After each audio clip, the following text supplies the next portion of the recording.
السلام علیکم ورحمۃ اللہ تعالی وبرکاتہ۔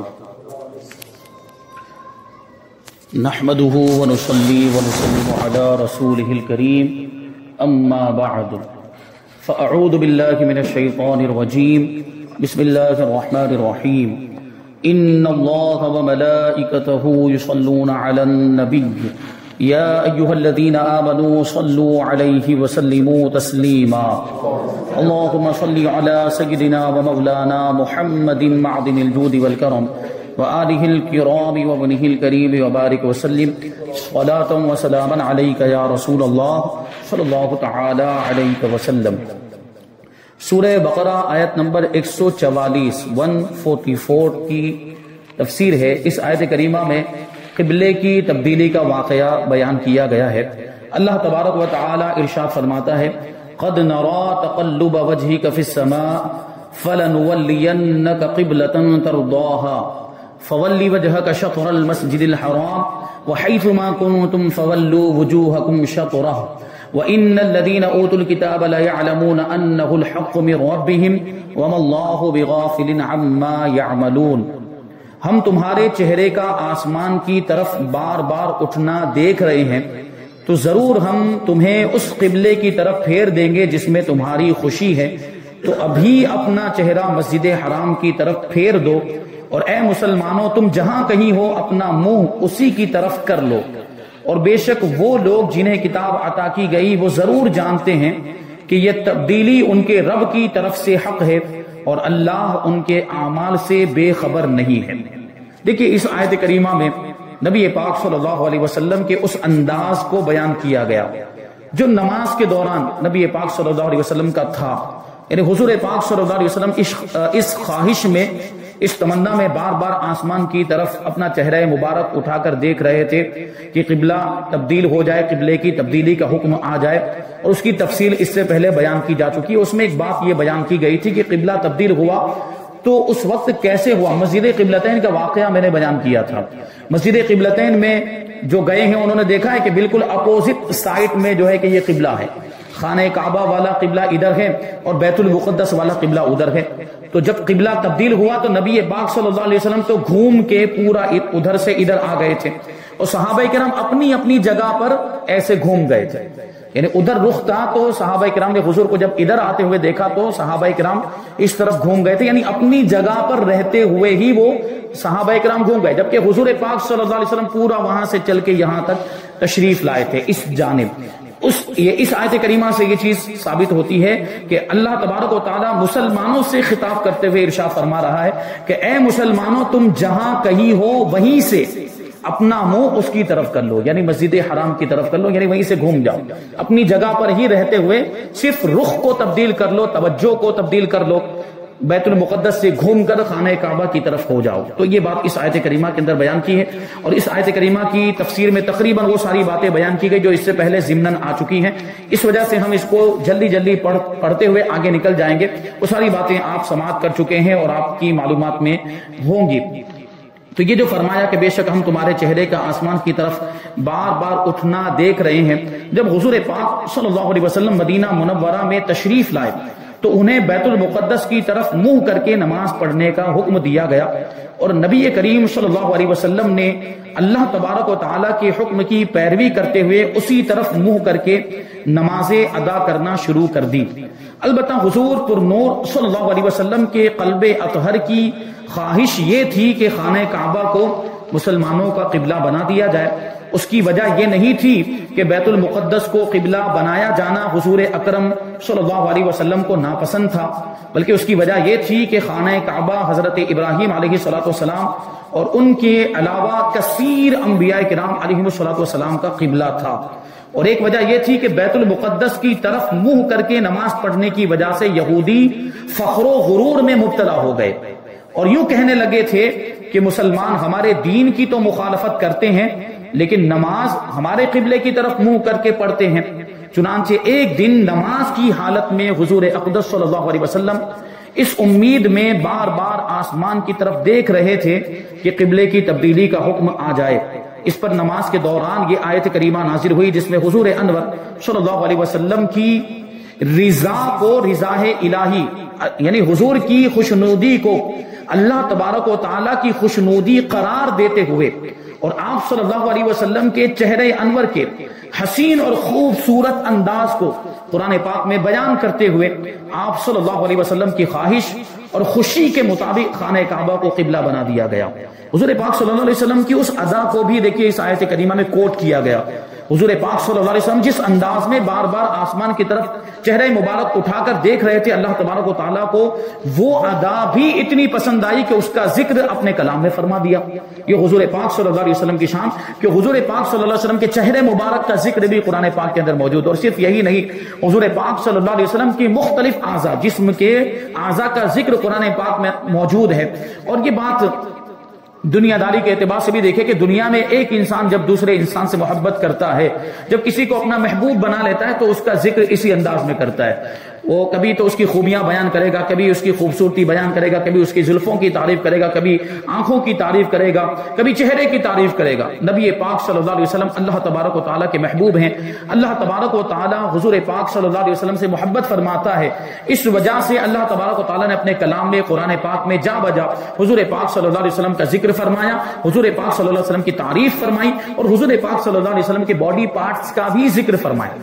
یہاں پر حضور پاک صلی اللہ علیہ وسلم کے چہرے مبارک کا ذکر ہے، کہیں پر حضور پاک صلی اللہ علیہ وسلم کے دستے مبارک کا بھی ذکر آیا ہے۔ آیت کریمہ ہے کہ لا تبسط یدک ولا، آیت کریمہ مجھے اس وقت یاد نہیں آ رہی ہے، اس میں یہ ذکر کیا گیا کہ اے حبیب اپنے ہاتھوں کو بندھا ہوا نہ رکھیں، نہ اس کو بہت زیادہ کھول دیں۔ اس کا مقصد یہ تھا کہ بہت زیادہ ایسا بھی نہ ہو کہ بالکل خیرات نہ کریں، اور ایسا بھی نہ ہو کہ اتنی زیادہ خیرات کریں کہ بالکل اپنی ضرورتوں کا بھی خیال نہ کریں، پھر اپنی ضرورتوں کے لیے حضور پاک صلی اللہ علیہ وسلم پریشان ہو جائیں۔ اس لیے اللہ تبارک و تعالیٰ نے اس آیت کریمہ میں یہ ارشاد فرمایا کہ بالکل ہاتھ کو کھول بھی نہ دیں اور بالکل اس کو بند بھی نہ کر لیں۔ لا تجعل یدک مبسوطۃ ولا لا تجعل یدک مغلولۃ ولا تبسطها، وہ الفاظ یاد نہیں آ رہے ہیں، اللہ رحم فرمائے۔ تو بہرحال وہ آیت کریمہ 15ویں پارے کے اندر موجود ہے، اور اس میں حضور پاک صلی اللہ علیہ وسلم کے دست مبارک کا ذکر کیا گیا ہے۔ اس آیت کریمہ میں حضور پاک صلی اللہ علیہ وسلم کے چہرے مبارک کا ذکر کیا گیا، اور حضور پاک صلی اللہ علیہ وسلم کی اس طریقے سے اللہ تبارک و تعالیٰ نے حضور کی زندگی، حضور کی جان کی بھی قسم یاد فرمائی، اور بہت ساری چیزیں ہیں، بہت ساری باتیں ہیں قرآن پاک کے اندر۔ اسی وجہ سے تو کہتے ہیں کہ قرآن پاک یہ شروع سے لے کر آخر تک نبی پاک صلی اللہ علیہ وسلم کی نعت پر مشتمل ہے۔ حضور پاک صلی اللہ علیہ وسلم کی نعت بیان کی گئی ہے، پورا قرآن مجید حضور پاک صلی اللہ علیہ وسلم کی تعریف ہے۔ جو حضور نظمی میاں نے جو شعر کہا ہے، آغاز سے اخیر تک قرآن ہے نعت مصطفیٰ، آغاز سے اخیر تک قرآن ہے نعت مصطفیٰ، محبوب کے بیان کا کیسا انوکھا ڈھنگ ہے۔ یہ علامہ نظمی میاں رحمۃ اللہ تعالی علیہ نے یہ شعر اسی تعلق سے ارشاد فرمایا۔ اب اس پر گفتگو کریں تو بہت لمبی بات ہو جائے گی کہ کیسے پورا قرآن پاک نعت ہو سکتا ہے، جبکہ اس میں تو کافروں کا بھی ذکر ہے، اس میں تو جہنم کا بھی ذکر ہے، اس میں تو جنت کا بھی ذکر ہے، اس میں تو بنی اسرائیل کے واقعات بھی ذکر کیے گئے، اس میں اگلی امتوں کے واقعات بھی ذکر کیے گئے، اس میں تو احکام بھی بیان کیے گئے، مسائل بھی بیان کیے گئے، نماز کا بھی ذکر ہے، روزے کا بھی ذکر ہے، اور بھی بہت ساری چیزوں کا ذکر ہے۔ تو پورا قرآن حضور کی نعت کیسے ہو گیا، اس پر گفتگو کریں تو بہت لمبی بات ہو جائے، تفصیل ہے اس کے اندر، کبھی کسی موقع پر ہم اس کو بیان کریں گے۔ تو یہ یوٹیوب پر جا کر آپ سن سکتے ہیں، کہیں پر یہ ہم نے اس کو بیان کیا ہے کہ کیسے پورا قرآن حضور پاک صلی اللہ علیہ وسلم کی نعت ہے، اس کو آپ یوٹیوب پر جا کر سن سکتے ہیں۔ بس ایک مثال میں آپ کو دے دوں تو آپ کو وہ بات سمجھ میں آ جائے گی کہ پورا قرآن کیسے حضور کی نعت ہے۔ تو پورے قرآن کے اندر تو سورہ اخلاص بھی ہے، تو اگر کوئی کہے کہ سورہ اخلاص میں یعنی قل هو اللہ احد میں تو اللہ کی توحید کا بیان ہے، یہ بیان کیا جا رہا ہے نا کہ اے محبوب آپ فرما دیجئے کہ اللہ ایک ہے، اللہ بے نیاز ہے، لم یلد ولم یولد، اس کی کوئی اولاد نہیں، اس کا کوئی باپ نہیں ہے، ولم یکن لہ کفوا احد، اس کا کوئی برابری والا بھی نہیں ہے۔ تو یہ چیز بیان کی گئی ہے سورہ اخلاص کے اندر۔ تو اب اس پر کوئی سوال پوچھے گا کہ یہ کیسے حضور پاک صلی اللہ علیہ وسلم کی نعت؟ آپ کا تو دعویٰ ہے کہ پورا قرآن حضور کی نعت ہے، پورا قرآن حضور کی تعریف پر مشتمل ہے، تو اس میں کہاں تعریف؟ اس میں تو اللہ کی تعریف ہو رہی ہے، اس میں تو اللہ کی حمد بیان کی جا رہی ہے، اللہ کی صفات بیان کی جا رہی ہے۔ تو اس پہ بھی غور کریں تو آپ کو پتا چلے گا کہ یہ سورہ اخلاص میں بھی حضور کی نعت ہے۔ کیسے ہے؟ کیونکہ دیکھیں اگر اللہ تبارک و تعالی چاہتا تو ڈائریکٹ ارشاد فرما دیتا هو اللہ احد، اللہ ایک ہے، اللہ بے نیاز ہے، لیکن کیا فرمایا؟ قل کا مطلب کیا ہوتا ہے؟ اے محبوب آپ فرما دیں، یعنی اللہ چاہتا تو ڈائریکٹ اپنی توحید کو بیان کر دیتا، لیکن اپنے حبیب کی زبان سے کہلوا رہا ہے کہ محبوب میری توحید کا اعلان بھی آپ ہی کیجئے، میری توحید اللہ ایک ہے یہ بھی آپ بیان کیجئے۔ تو اللہ تبارک و تعالیٰ اپنے حبیب سے کہلوا رہا ہے کہ اے محبوب آپ فرما دیجئے کہ اللہ ایک ہے، اللہ بے نیاز ہے۔ تو اس اعتبار سے یہ بھی یعنی سورہ اخلاص بھی توحید کا بیان تو یقیناً ہے، لیکن حضور پاک صلی اللہ علیہ وسلم کی نعت بھی اس کے اندر موجود ہے۔ اسی طرح آپ دیکھ سکتے ہیں مختلف چیزوں کے اندر، وہ کبھی کسی موقع پر ہم بیان کریں گے۔ تو یہاں دیکھیں حضور پاک صلی اللہ علیہ وسلم کے چہرے مبارک کے حسین انداز کو قرآن پاک میں بیان کیا، اور حضور پاک صلی اللہ علیہ وسلم کی خواہش اور خوشی کے مطابق خانہ کعبہ کو قبلہ بنا دیا گیا۔ چنانچہ آپ صلی اللہ علیہ وسلم نماز ہی میں خانہ کعبہ کی طرف پھر گئے۔ مسلمانوں نے بھی حضور پاک صلی اللہ علیہ وسلم کے ساتھ اسی طرف رخ کر لیا، اور ظہر کی 2 رکعتیں بیت المقدس کی طرف ہوئی اور 2 رکعتیں خانہ کعبہ کی طرف منہ کر کے ادا کی گئی۔ میں نے عرض کیا تھا کہ وہ ظہر کی نماز تھی اور 2 رکعتیں بیت المقدس کی طرف ادا کی جا چکی تھیں، پھر بیچ میں قبلے کی تبدیلی کا حکم آیا تو گھوم گئے، باقی کی 2 رکعتیں خانہ کعبہ کی طرف ہوئی۔ تو اس میں اصل یہ ہے، اصل اتباع رسول ہے، نبی پاک صلی اللہ علیہ وسلم کی اتباع۔ اگر حضور قبلے کی طرف بیت المقدس کی طرف رخ کر کے پڑھیں تو مسلمانوں کے لیے بھی لازم اور ضروری ہے کہ بیت المقدس کی طرف رخ کر کے نماز پڑھیں۔ حضور گھوم جائیں تو پھر مسلمانوں کے لیے بھی لازم اور ضروری ہو جاتا ہے کہ حضور کی اتباع میں وہ بھی گھوم جائیں، خانہ کعبہ کی طرف رخ کر لیں۔ اس آیت سے معلوم ہوا کہ اللہ تبارک و تعالیٰ کو اپنے حبیب صلی اللہ علیہ وسلم کی رضا اور خوشنودی بہت پسند ہے، اور اللہ تبارک و تعالیٰ اپنے حبیب صلی اللہ علیہ وسلم کی رضا کو پورا بھی فرماتا ہے، آپ کی خواہش کو پورا بھی فرماتا ہے۔ امام فخر الدین رازی رحمۃ اللہ تعالی علیہ فرماتے کہ بے شک اللہ تبارک و تعالی نے اپنے حبیب صلی اللہ علیہ وسلم کی وجہ سے قبلہ تبدیل فرمایا، اور اس آیت میں یوں نہیں فرمایا کہ ہم تمہیں اس قبلے کی طرف پھیر دیں گے جس میں میری رضا ہے، جس میں ہماری خوشی ہے، بلکہ یوں ارشاد فرمایا فَلَنُوَلِّيَنَّكَ قِبْلَةً تَرْضَاهَا، ہم ضرور آپ کو اس قبلے کی طرف پھیر دیں گے جس میں آپ کی رضا ہے، جس میں آپ کی خوشنودی ہے۔ تو اس سے کیا پتا چلا کہ اللہ تبارک و تعالی نبی پاک صلی اللہ علیہ وسلم کی خوشی چاہتا ہے، اللہ تبارک و تعالی حضور پاک صلی اللہ علیہ وسلم کی خوشنودی چاہتا ہے، آپ کی رضا چاہتا ہے۔ تو گویا یوں ارشاد فرمایا کہ اے حبیب صلی اللہ علیہ وسلم ہر کوئی میری رضا کا طلبگار ہے، یعنی ہر کوئی، ہر انسان، ہر مخلوق اللہ کی رضا چاہتی ہے، ہر انسان اللہ کی رضا چاہتا ہے، اور اے محبوب میں دونوں جہان میں تیری رضا چاہتا ہوں۔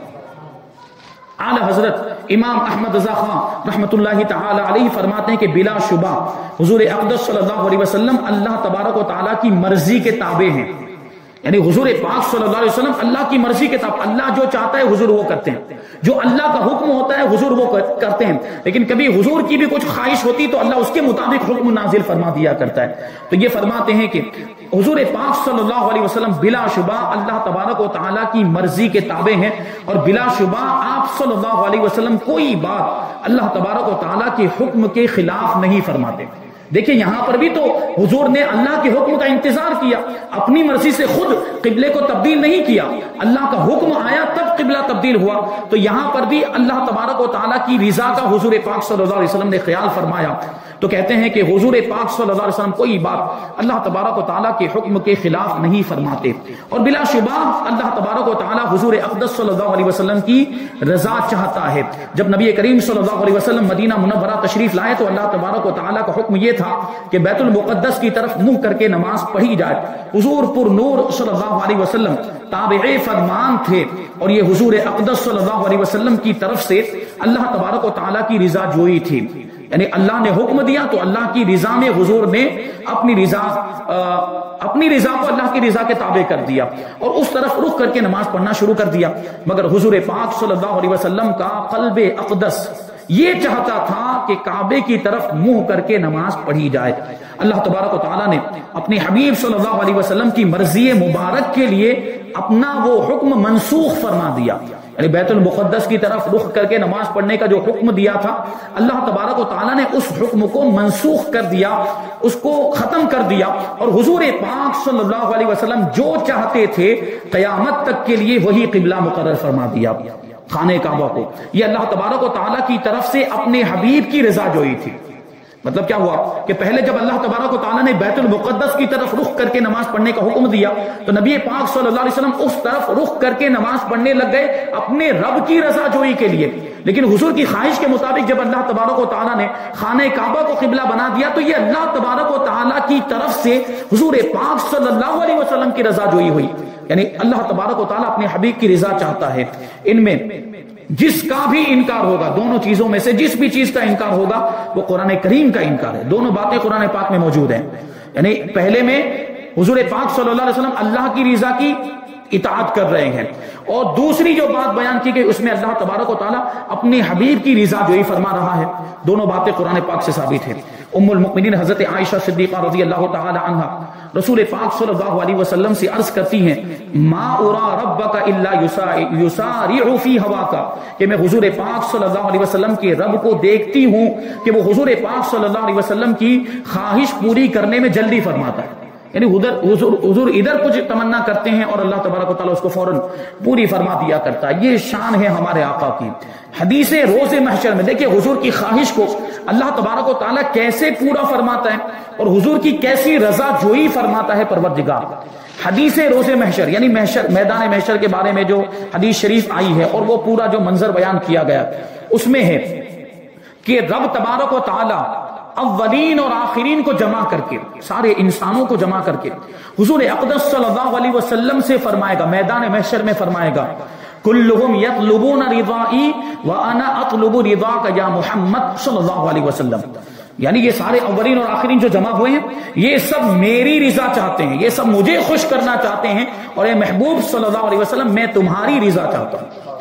اسی لیے تو امام نے کہا کہ خدا کی رضا چاہتے ہیں دو عالم، خدا کی رضا چاہتے ہیں دو عالم، اور خدا چاہتا ہے رضائے محمد صلی اللہ علیہ وسلم. نیز جس طرح اللہ تبارک و تعالیٰ نے اپنے حبیب صلی اللہ علیہ وسلم کی خوشی کے لیے تا قیامت یعنی قیامت تک کے لیے کعبہ کو مسلمانوں کا قبلہ بنا دیا، اسی طرح حضور پاک صلی اللہ علیہ وسلم کی خوشی کے لیے آپ کی امت پر 50 نمازوں کو کم کر کے 5 نمازیں کر دیا، 5 نمازیں فرض کر دی. آپ کو معلوم ہے واقعہ کہ پہلے کتنی رکعتیں فرض ہوئی تھی؟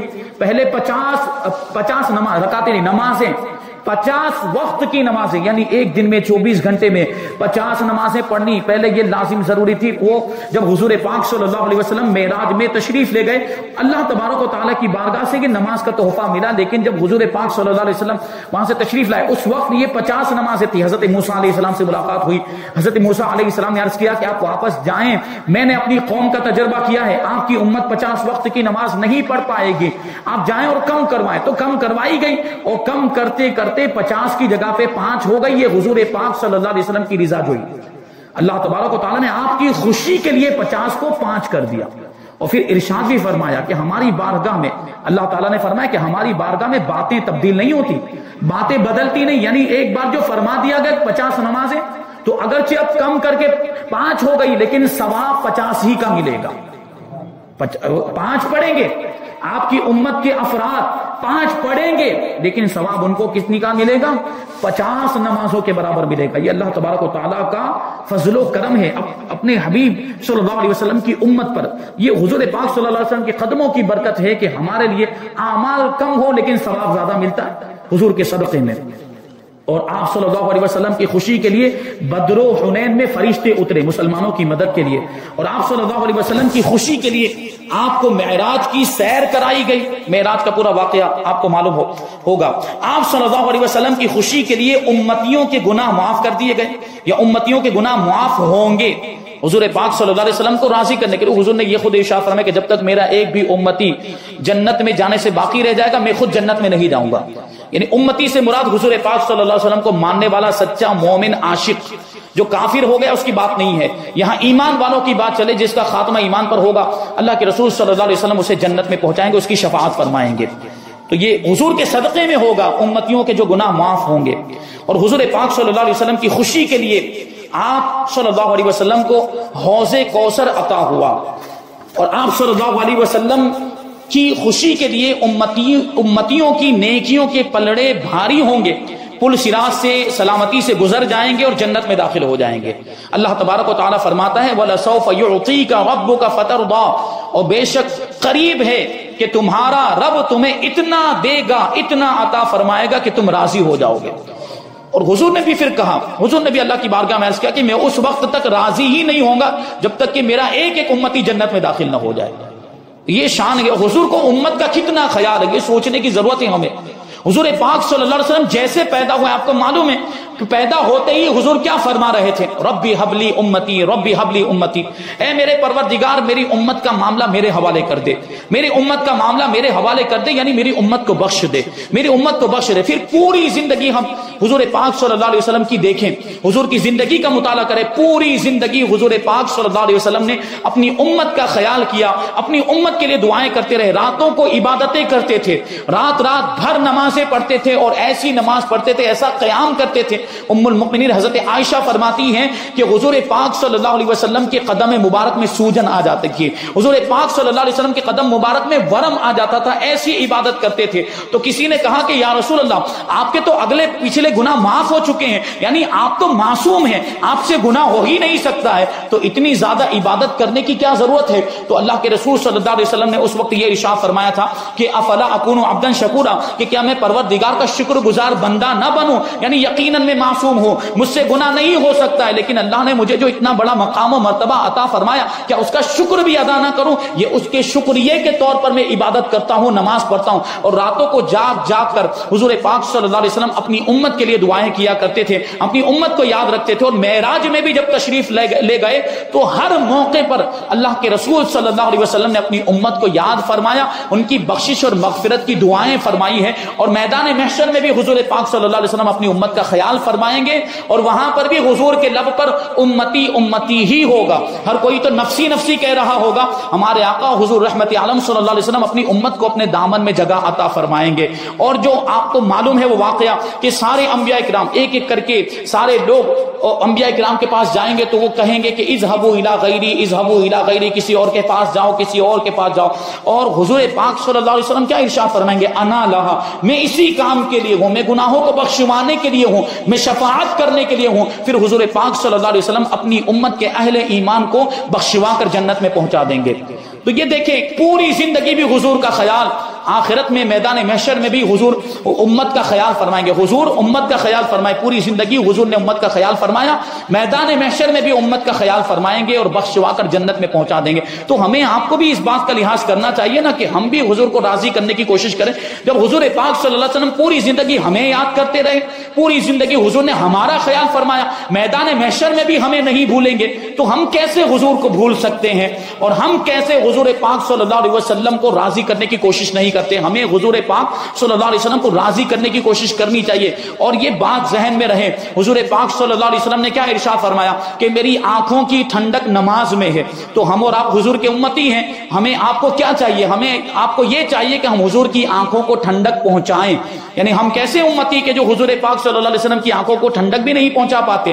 مطلب یہ ہوا کہ ہم نمازوں کی پابندی کریں تو حضور پاک صلی اللہ علیہ وسلم کی آنکھیں ٹھنڈی ہوں گی، حضور پاک صلی اللہ علیہ وسلم خوش ہوں گے، راضی ہوں گے. اور جس سے حضور پاک صلی اللہ علیہ وسلم خوش ہو جائے، راضی ہو جائے، پھر اس کی نجات پکی ہے اور جنتی ہو گیا وہ. تو یہ بات ذہن میں رکھیں. تو اللہ تبارک و تعالیٰ نے کیا ارشاد فرمایا کہ بے شک قریب ہے کہ تمہارا رب تمہیں اتنا عطا فرمائے گا کہ تم راضی ہو جاؤ گے. اعلیٰ حضرت امام احمد رضا خان کیا خوب فرماتے ہیں کہ تو جو چاہے تو ابھی میل میرے دل کے دھلے. میل مطلب گناہوں کا میل، دل میں جو میل ہے مطلب گناہوں کا میل. دل سخت ہو جاتا ہے، دل کالا ہو جاتا ہے گناہوں کی وجہ سے. تو ہم سب کی طرف سے امام کہتے ہیں کہ تو جو چاہے تو ابھی میل میرے دل کے دھلے، کہ خدا دل نہیں کرتا کبھی میلا تیرا. مطلب دل، یہاں جو دوسرے مصرے میں جو یہ فرمایا جا رہا ہے کہ خدا دل میلا نہیں کرتا، مطلب اللہ تبارک و تعالیٰ آپ کو کبھی ناراض نہیں کرتا. یہ مطلب ہوا کہ اللہ تبارک و تعالیٰ آپ کی رضا چاہتا ہے، آپ کی خوشنودی چاہتا ہے. اگر آپ ہمارے تعلق سے اللہ کی بارگاہ میں عرض کر دیں گے کہ ان کی بخشش ہو جائے، میری امت کی بخشش ہو جائے، تو اللہ تبارک و تعالیٰ تو آپ کی رضا چاہتا ہے، آپ کی خوشی چاہتا ہے. اللہ تبارک و تعالیٰ آپ کے صدقے میں ہماری بخشش فرما دے گا. تو یہ شان ہے. اور امام فرماتے ہیں کہ رضا پل سے اب وجد کرتے گزریے. رضا پل سے اب وجد کرتے گزریے. پل مطلب پل صراط، اس کے بارے میں کہتے ہیں کہ رضا پل سے اب وجد کرتے گزریے کہ ہے رب سلم صدائے محمد. صلی اللہ علیہ وسلم. رب سلم مطلب اے پروردگار سلامتی کے ساتھ میری امت کو گزار دے, سلامتی کے ساتھ, اے پروردگار سلامتی کے ساتھ میری امت کو گزار دے, میری امت گزرتے وقت سلامت رہے. جب امت گزر رہی ہوگی نا تو حضور پاک صلی اللہ علیہ وسلم وہاں کنارے پر کھڑے ہوں گے, پل صراط کے ایک کنارے پر کھڑے ہوں گے, اور اس وقت یہ کہہ رہے ہوں گے ربی سلم ربی سلم. سوچیں آپ کہ اس وقت بھی حضور کو امت کا خیال ہے, حضور کو کسی کی پڑی, حضور کو کسی سے غرض, حضور کو کسی سے فائدہ پہنچنے والا نہیں, لیکن یہ امت کا خیال ہی تو ہے, یہ امت سے حضور کی محبت ہے کہ وہاں پر بھی حضور پاک صلی اللہ علیہ وسلم موجود ہوں گے اور کیا کہہ رہے ہوں گے, رب کی بارگاہ میں عرض کر رہے ہوں گے ربی سلم, اے پروردگار میری امت سلامتی کے ساتھ گزر جائے. تو سوچیں کہ حضور نے ہر موقع پر ہمارا خیال فرمایا, تو ہمیں حضور کا کتنا خیال کرنا چاہیے. ہمیں ہر وقت حضور کو یاد کرنا چاہیے. جب بھی موقع ملے حضور پاک صلی اللہ علیہ وسلم کی بارگاہ میں درود کے نذرانے پیش کرتے رہنا چاہیے. یہ حضور کا ہم پر اتنا بڑا احسان, اب سب سے بڑا احسان تو ایمان کی دولت, اس سے بڑا تو کوئی احسان ہو ہی نہیں سکتا ہے کہ حضور کے صدقے میں ہمیں ایمان ملا ہے, اور یہی ایمان تو جنت میں لے کر جائے گا, حضور کی محبت تو جنت میں لے کر جائے گی. تو حضور پاک صلی اللہ علیہ وسلم کی بارگاہ میں جب بھی موقع ملے درود پڑھنا چاہیے کثرت کے ساتھ. یہ بات میں نے عرض کی ہے کہ جو جتنی محبت حضور سے کرتا ہوگا وہ اتنا ہی حضور کی بارگاہ میں درود پیش کرے گا. درود شریف حضور سے محبت کی علامت ہے. حضور خوش ہوتے ہیں اگر امتی درود بھیجتا ہے, اور حضور کی بارگاہ میں یہ درود پیش کیے جاتے ہیں. درود جو ہم پڑھتے ہیں حضور پاک صلی اللہ علیہ وسلم کی بارگاہ میں پیش کیے جاتے ہیں, اور حضور اس سے خوش ہوتے ہیں, راضی ہوتے ہیں. اور جو درود پڑھتا ہے, ایک بزرگ کا واقعہ مجھے یاد آ رہا ہے کہ وہ روزانہ رات کو تقریباً 1000 مرتبہ اللہ کے رسول صلی اللہ علیہ وسلم پر درود پڑھا کرتے تھے. جس دن ان کی شادی ہوئی, جس دن ان کا نکاح ہوا, تو نکاح اور شادی کی مصروفیات کی وجہ سے اس رات کو وہ 1000 مرتبہ درود شریف نہیں پڑھ پائے. تو دوسرے دن خواب میں دیکھا کہ اللہ کے رسول صلی اللہ علیہ وسلم ان سے اعراض فرما رہے ہیں. حضور پاک صلی اللہ علیہ وسلم نے چہرہ ان سے گھما لیا, ان کی طرف دیکھ نہیں رہے. تو عرض کرتے کہ یا رسول اللہ کیا مجھ سے کوئی غلطی ہو گئی, مجھ سے کوئی خطا ہو گئی کہ حضور مجھ سے اعراض فرما رہے ہیں. تو حضور پاک صلی اللہ علیہ وسلم نے اس وقت ارشاد فرمایا کہ تمہاری طرف سے روزانہ 1000 درود کا تحفہ ہماری بارگاہ میں پہنچتا تھا, کل کی رات تمہاری طرف سے وہ تحفہ نہیں آیا ہے, اس لیے اعراض کی وجہ یہ ہے. تو سوچیں کہ حضور پاک صلی اللہ علیہ وسلم کی بارگاہ میں درود بھیجیں تو حضور خوش ہوتے ہیں, اور پھر وہ اس سلسلے کو, اگر وہ سلسلہ منقطع ہو تو حضور پاک صلی اللہ علیہ وسلم کو تکلیف بھی پہنچتی ہے کہ پہلے درود پڑھتا تھا, درود پڑھنا بند کر دیا ہے, پہلے پابندی سے درود پڑھتا تھا. تو اس بات کا بھی لحاظ رکھے کہ پابندی کے ساتھ حضور پاک صلی اللہ علیہ وسلم کی بارگاہ میں درود بھیجیں. اور درود کی برکت ایسی کہ اعلیٰ حضرت رضی اللہ تعالیٰ نے فرمایا کہ اللہ کی حمد کے بعد سب سے افضل ذکر اگر کوئی ہے تو وہ درود شریف ہے. اللہ کی حمد کے بعد سب سے افضل ذکر درود شریف ہے. اللہ کی حمد بھی بیان کریں اور درود شریف بھی پڑھتے رہیں تو یہ ساری عبادتوں کے لیے, سارے دوسرے اذکار کے لیے کافی ہو جائے گا. اور اگر آپ دعا کرنے والے ہیں, دعا آپ کرنا چاہتے ہیں, دعا کی جگہ پہ اگر آپ درود شریف پڑھ لیں تو اللہ تبارک و تعالیٰ درود شریف کی برکت سے درود شریف کا تو ثواب عطا فرمائے گا ہی, ساتھ میں وہ دعا بھی آپ کی قبول ہو جائے گی. تو یہ چیزیں ہیں, اس پر توجہ دینے کی ضرورت ہے. اللہ تبارک و تعالیٰ کی بارگاہ میں دعا ہے کہ جو کچھ بھی بیان ہوا اس پر ہم سب کو عمل کرنے کی توفیق عطا فرمائے, اور کثرت کے ساتھ حضور پاک صلی اللہ علیہ وسلم پر ہم سب کو درود شریف پڑھنے کی توفیق عطا فرمائے, اور نور قرآن سے ہم سب کے دلوں کو روشن اور منور فرمائے. وما علینا الا البلاغ. السلام علیکم.